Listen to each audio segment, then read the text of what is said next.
Maker's Mark is one of the most iconic bourbons around the world, and a lot of their success comes from the drinkability of their product. Sweet, smooth, no bitterness, they say. It's sort of a bourbon that everyone can enjoy. What I didn't realize about the operation was just the amount of manual labor that goes into handling all these barrels and the insane amount of real estate they need to produce the bourbon.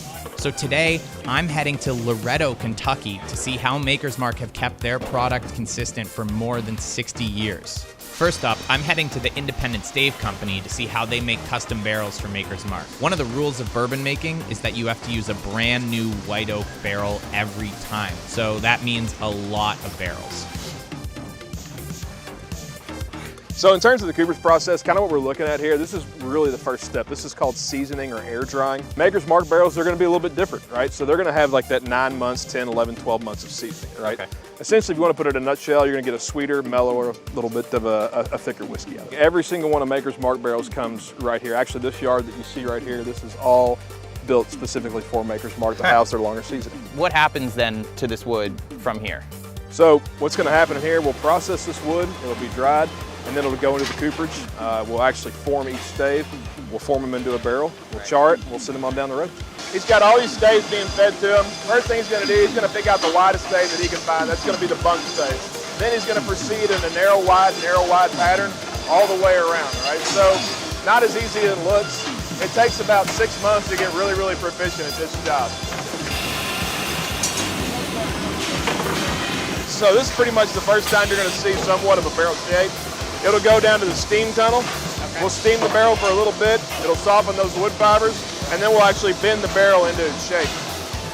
After the barrels are steamed and shaped, ISC slides on their hoops, logos them up, and then sends them to the char machine where they are blasted up to char level 3 of 4, which is how Makers likes them. From here, ISC stores them for a while and then sends them over to Maker's Mark where they will be filled with White Dog, or clear bourbon that has yet to see a barrel.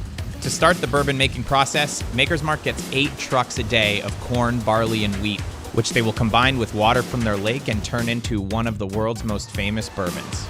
You know, the first step of making whiskey, once you've sourced the grains from the local farmers, is you got to grind that grain up. Okay. Right? You can't just use a whole kernel. You have to grind it up. So all the grain that we're going to process through the distillery, corn, wheat, malted barley, will all get ground up in a roller mill.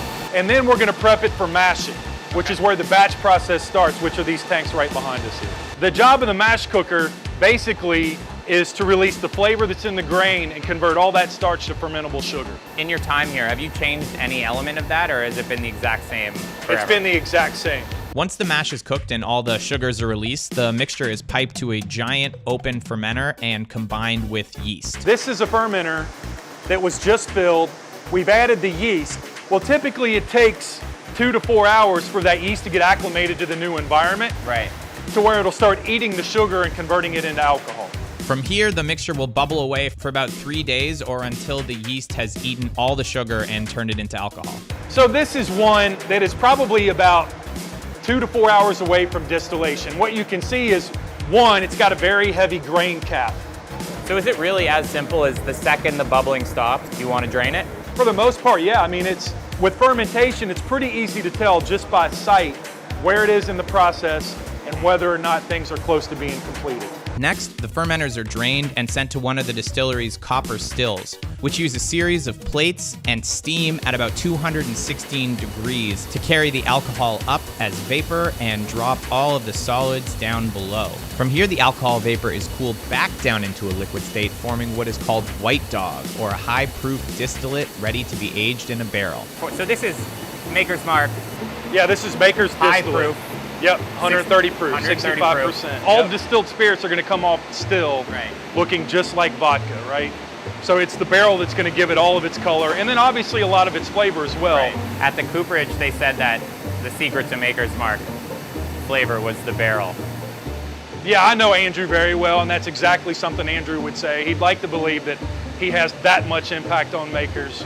Andrew's a good friend of mine. Everybody's always asking, you know, what's the % impact from the barrel? I don't know that that could truly be quantified because there's so many things that go into it. Well, we can know because we can taste it right now. Yeah, you can taste it, yeah.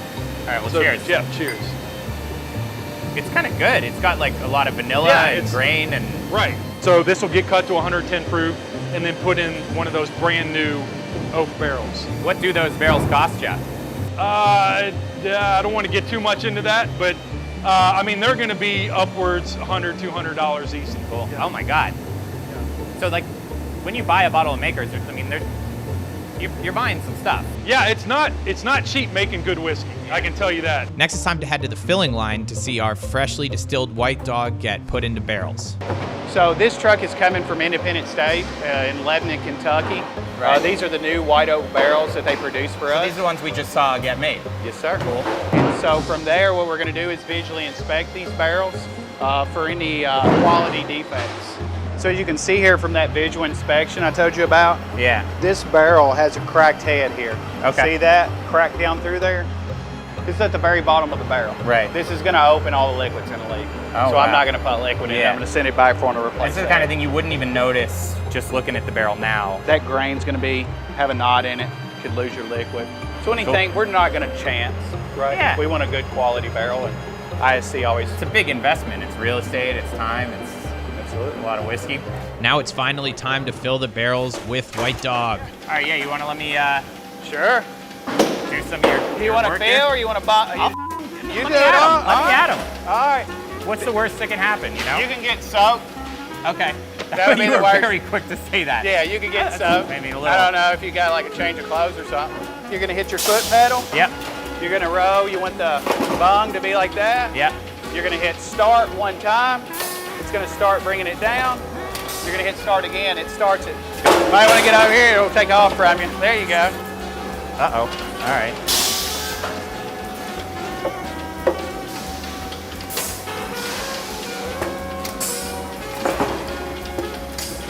There it comes.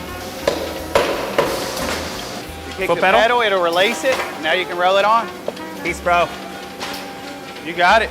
Is this all of the Maker's Mark in the world is going out through these two pumps? Yep.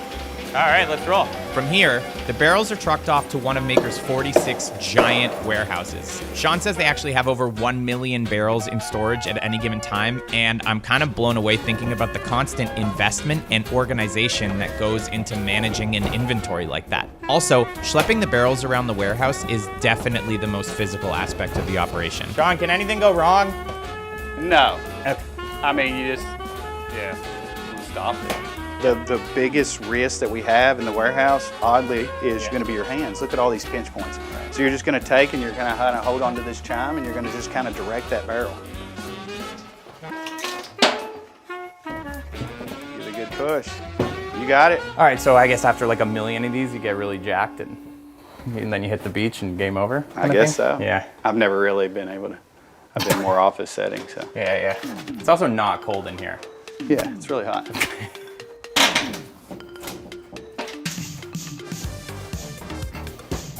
So now these hang out for how long? 5.5 to 7 years. There are a bunch of steps left to get the bourbon into the bottles, but now I get to try some of the cask strength Makers, which is just Makers before they add lake water to bring it down to 90 proof. All right, so if you'll hold this for me real quick. What we got to do in order to get this bung out, we've got to hammer around the area, and hopefully it's going to pop out. So, ooh, one shot. That seemed like you had it set up well, to you go. know, I'm just really good at this. It's liquid gold. All right, this is, yeah. Cheers, thank you. Cheers. Wow. Tastes better in a warehouse, doesn't it? It still isn't bitter. Like I thought because it wasn't filtered, you'd maybe get some more harsh notes. No, I mean, we work hard to keep bitterness out of the process. Right. Now it's time to get the whiskey out of the barrels with even more fun barrel technology. I love barrels. I love rolling barrels. This is the best. All right, this is really freaking cool, you know? So you take and roll that barrel onto the track. Just watch your hands on top. There you go.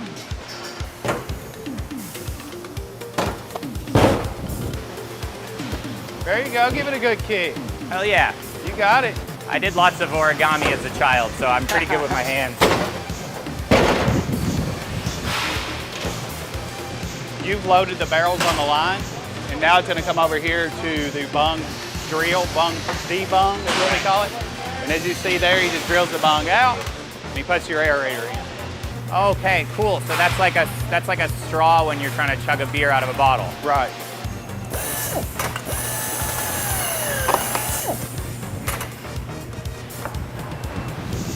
It's a lot more. This one's more intimidating because this thing comes down heavy.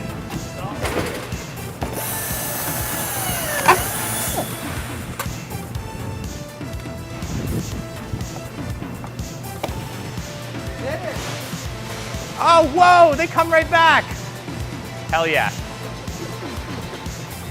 This length of this dwell line's giving it plenty of opportunity to evacuate all the liquid that was in it.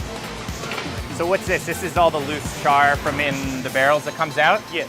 In that barrel, there's still some saturation of whiskey in that barrel, so you want to wash it out, rinse it out, and get some of that additional liquor out of it. The empty barrels are now loaded with more lake water and sent to this massive 80-degree storage facility to sweat the rest of the whiskey out of the wood. After about 4 weeks, the barrels are drained, and this sort of whiskey water is used to cut the product down from 120 to 90 proof. The final product is then sent over to the bottling plant. The bottles actually come in the same boxes that they're going to be shipped out in. Yeah, so they're going to flip it onto the line so they're all in upside down.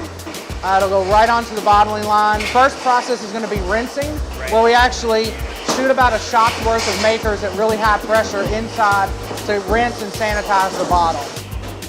After a tiny bit of whiskey is sacrificed to clean the inside of the glass, they are finally ready to get loaded up with Maker's Mark bourbon. From here, the bottles are capped off, labeled, and then sent over for the famous red wax dip. It's probably one of the most iconic pieces to our package is that red wax seal at the top. So every drip is a little bit different. Everyone has their own little style to it and kind of how their bottles tend to end up. It's pretty mesmerizing. It is, isn't it? Do you get a kick out of seeing them in stores?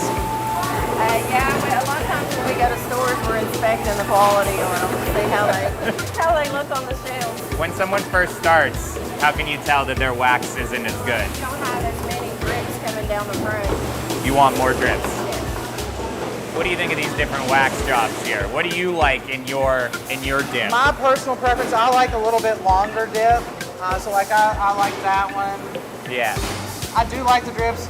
This is one some people don't like. I don't mind it if it goes down. All It's, right. again, it's just something different. This one's got a couple That's a really heavy hands. hand Yeah. there. That, wax is money, right? Hey. The finished bottles are finally boxed up and sent out to the world. The last step for me today is to try some of the final whiskey with master distiller Denny Potter.